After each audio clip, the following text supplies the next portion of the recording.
자, 그럼 다음 주제로 한번 넘어가 볼 텐데 오늘 이런 집콕 관련된 산업들 좀 전반적으로 살펴보려고 합니다. 게임도 또 빠질 수 없는 산업일 것 같은데 오늘 NC소프트를 중심으로 또 긍정적인 흐름이 나왔습니다. 네, 그렇습니다. 오늘 NC소프트는 전거래일보다 2.66% 상승 마감했고요.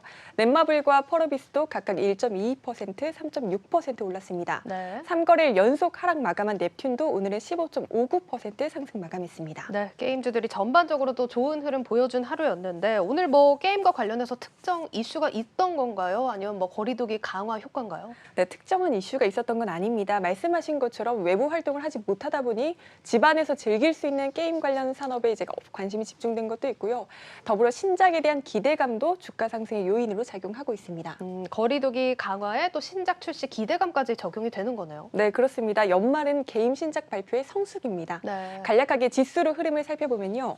게임사들의 주가를 한데 모은 KLX 게임 K 뉴딜 지수는 이달 들어 6.12% 상승 마감했습니다.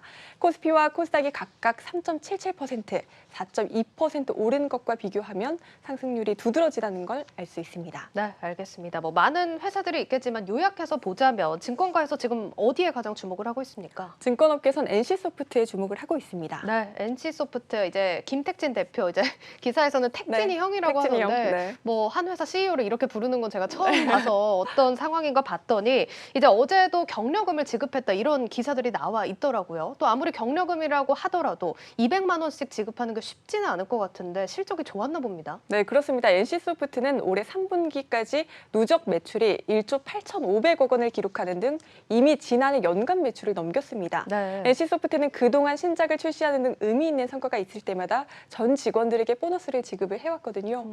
올해도 실적이 잘 나와주기도 했고 새로 출시될 신작에 대한 자신감을 표출한 것으로 풀이가 됩니다. 이래서 택진이 형 네, 하는 택진이 거군요. 형, 택진이 형. 알겠습니다. 자, 그럼 어떤 작품들 있나요? 네, 트릭스터 M과 블레이드 앤 소울 2, 프로젝트 TL 등입니다.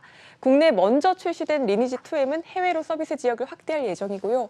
신한금융투자는 트릭스터 M의 경우 최근 사전 예약자 증가 추이를 고려했을 때 출시 초반 매출이 10위권 내 진입이 예상된다고 분석을 했습니다. 블레이드 앤 소울 2는 NC소프트의 인기 게임 블레이드 앤 소울의 최신작인데요. 아직 출시일이 확정된 건 아니지만 최근 홈페이지에 티저 영상을 공개하면서 출시가 임박했음을 알렸습니다.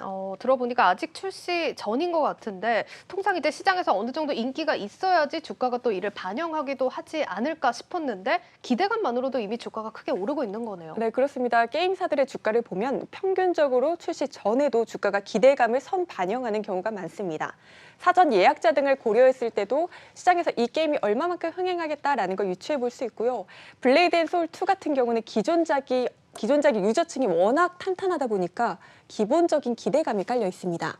이 게임들의 출시일이 가까워지면서 증권업계에서 신작 출시 기대감이 주가에 반영되는 국면에 진입했다라고 입을 모으는 상황입니다.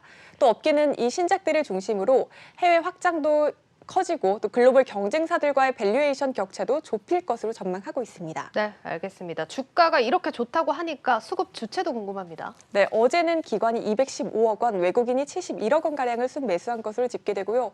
오늘도 외국인과 기관의 동반 매수가 들어오고 있는 것으로 확인됩니다. 특히 기관은 보시다시피 이달 들어 단 4거래를 제외하고 계속해서 순매수하고 있습니다. 네, 기관 매수세에 더해서 외국인까지 지금 수급 들어오고 있다는 점 유념을 해보셔야겠습니다. 자, 그럼 마지막으로 목표 주가까지 한번 살펴볼까요? 네, 주요 증권사 중 가장 높은 목표가를 제시한 건 유안타 증권입니다. 112만 원을 제시하고 있고요. 오늘 신한금융투자는 기존 목표가 94만 원에서 100만 원으로 목표 주가를 올렸습니다.